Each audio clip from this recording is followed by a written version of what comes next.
But what Israel is doing now is way beyond military necessity. It is resulting in countless thousands and thousands of civilian casualties. More than 58,000 people killed in Gaza, most of them women and children, 15,000 children massacred by Israel. And right now, the Israeli-controlled humanitarian relief is not getting through.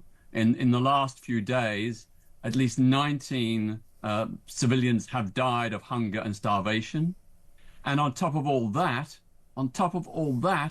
we see the massacre by Israel of nearly 900 people queuing for aid and water. They're going there to get aid and water, and Israeli snipers and bombers are killing them. This is absolutely outrageous. It is way beyond the military necessity to defeat Hamas terrorism. This is a collective punishment of the entire civilian population of Gaza. But recently, one of those great heroic Gazan leaders who spoke out against Hamas was killed in an Israeli airstrike. Shocking, shocking, shocking. Killing the very kind of the leader in Gaza who would be a broker for peace with Israel. This is just beyond military necessity, beyond any decent behavior by any civilized nation. First of all, I mean, I don't know why Mr. Tatchell feels that this particular person was killed deliberately. He wasn't targeted. The other point is he keeps referring to Israel massacring Palestinians or Gazans. They are not massacring them. This is not deliberate.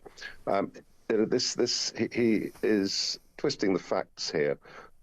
Israel, I understand that the deaths of the people who were queuing for aid was a result of a surge. Israel fired warning shots. The IDF fired warning shots, and the situation became dangerous, as I understand it. And this is why there were shots fired directly, live ammunition. This is what I understand.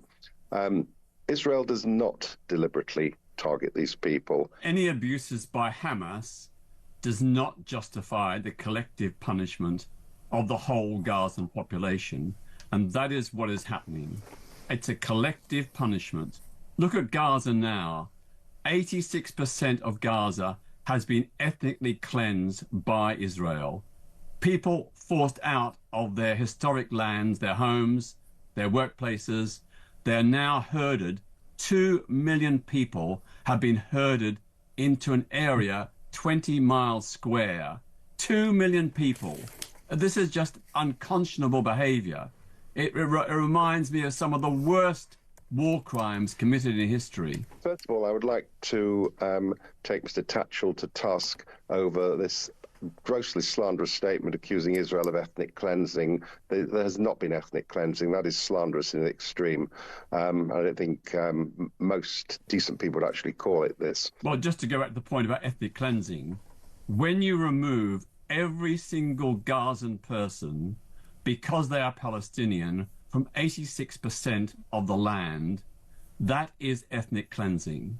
Forcing these people, 2 million Gazans, because of their ethnicity, into a tiny area, 20 square miles, that is ethnic cleansing by any definition. I don't dispute the need to fight Hamas terrorism, absolutely, but not at the price of such enormous civilian casualties. Paul said that, people get killed. It's not, not Israel's deliberate intention.